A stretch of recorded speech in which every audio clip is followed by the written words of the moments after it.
যে চাল ডালের কমিশনের 4-5 হাজার টাকার জন্য একজন অফিসারকে এভাবে নির্মমভাবে হত্যা করা যায় কিনা। তো এটা একটা পরিকল্পিত হত্যাকাণ্ড।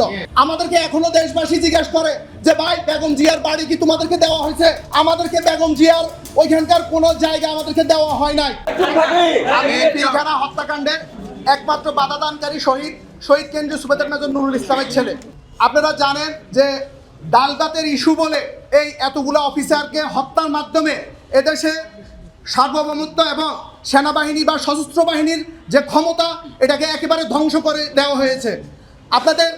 আমরা বিগত সময়ে অনেকবার বলেছি যে চাল ডালের কমিশনের 4-5 হাজার টাকার জন্য একজন অফিসারকে এভাবে নির্মমভাবে হত্যা করা যায় কিনা, পুড়ে ফেলা যায় কিনা। আর আমরা আজকে অভিযোগ করেছি যে যারা প্রকৃত কুশীলব যারা, তাদের নামটা যেন উঠে আসে।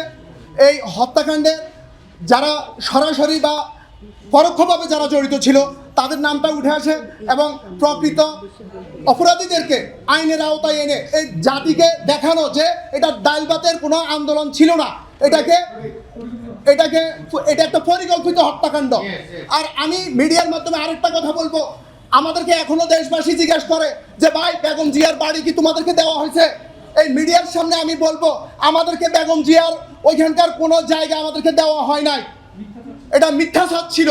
এটা একটা বড় রাজনৈতিক দলের সাথে আমাদের একটা বিরোধ তৈরি করার জন্য এই জিনিসটা করা হয়েছে উদ্দেশ্যমূলকভাবে। আমি আবারও বলতে চাই যে আমাদের কোনো শহীদ পরিবারকে বেগম জিয়ার কোনো বাড়িতে কোনো ফ্ল্যাট কোনো কিছুই দেওয়া হয় নাই, আমাদেরকে ক্যান্টনমেন্টে থাকতে দেওয়া হয় নাই।